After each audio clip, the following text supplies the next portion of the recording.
On a quiet summer morning in Kansas, something happened that no one in the small town of Elkhart could have imagined. The CEO of Heartland Tri-State Bank, a man known for his calm leadership and spotless reputation, was being led out of his office in handcuffs. For months, rumors had swirled, internal whispers, suspicious wire transfers, financial gaps no one could explain. But the truth was more bizarre than fiction. He hadn't stolen the money for himself. He wasn't trying to fund a lavish lifestyle or cover up losses.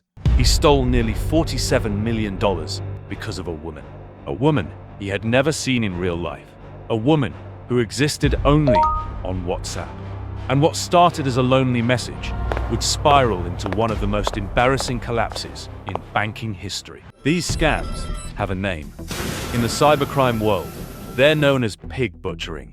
Because they don't strike quickly, the victim is groomed, slowly, fattened with compliments, affection, false hope, then slaughtered. What makes this story different is that the victim wasn't just anyone. He ran a bank, and in the end, he wasn't just emotionally destroyed.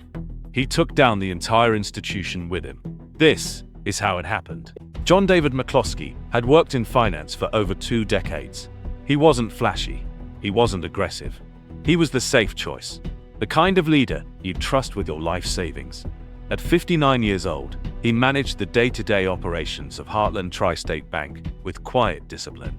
But behind the numbers, John was isolated, divorced, quiet, spending most of his days in spreadsheets and most of his nights alone. That's when the first message came. It was from an unfamiliar number on WhatsApp, a woman named Alice. She apologized, said she had the wrong number, but she stayed. She asked him about his day, his hobbies, his dreams. John was skeptical at first, but Alice was kind, sweet, curious about his life, and little by little, he started to open up. After a few weeks of casual chatting, Alice told John something strange.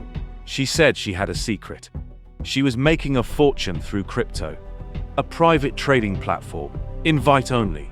You deserve to be rich, she told him. You've worked your whole life for others. Now it's your turn. She offered to show him how it worked.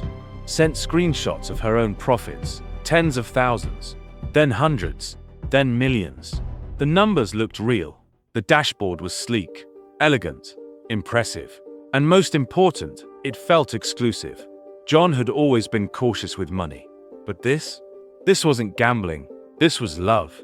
He wired $1,000, then another 10. The next day, the app showed his balance doubling. Alice cheered him on. See, we're a team. I'll help you retire. He believed her, and that belief would cost him everything. John started pulling from his savings, then his 401k, then the bank. At first, it was small, a $50,000 transfer labeled vendor consulting, then $200,000 for offshore IT services. Each time, the fake platform showed his balance growing. Alice told him, withdrawals take time. Just keep investing. It's compounding. But when he asked to pull his money out, the excuses began. There's a verification delay. You need to pay a release fee. Just one more deposit. And he made them. Again and again. Soon, he was moving funds through shell companies, masking wire transfers, routing payments through Hong Kong, Dubai, Singapore. By the time internal auditors noticed the irregularities, nearly $47 million was gone. All of it hidden in digital wallets. All of it sent to a scam he thought was love. On July 5th, 2023, an internal audit flagged several transactions. The amounts were large, the explanations thin. Vendors that didn't exist, invoices that didn't match. The financial officers dug deeper. That's when the story started to unravel. Tracing the wires revealed international recipients, shell companies, cryptocurrency transfers that couldn't be reversed.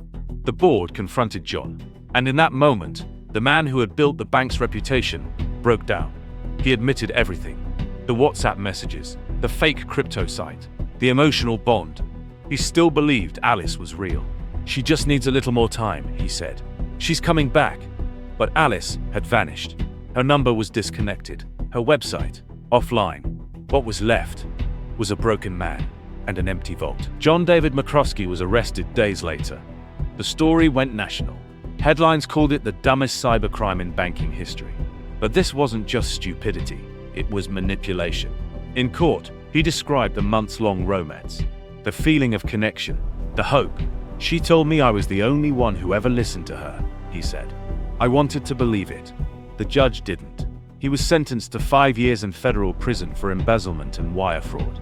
The bank was forced to merge with another institution to survive, and the money, gone, swallowed by the blockchain. Untraceable, unrecoverable, just like Alice. It's easy to laugh, to say, I would never fall for that. But pig-butching scams are on the rise, and they don't just target the naive. They target the lonely, the tired, the overworked. CEOs, doctors, teachers, retirees.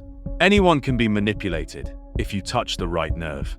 According to the FBI, Americans lost $3.8 billion to these scams in 2023 alone. And the scammers are getting smarter. They use deepfake profiles, realistic dashboards, AI-generated voice calls. It's no longer about just stealing money. It's about rewriting trust itself. And the next victim could be anyone. A man who ran a bank, brought down by love, by a message that started with, "Hi, sorry, wrong number." But in the world of financial crime, that was just the beginning. Because next time, the scam wasn't online. It was inside the company. Subscribe to see how two brothers stole 69,000 Bitcoin and vanished without a trace.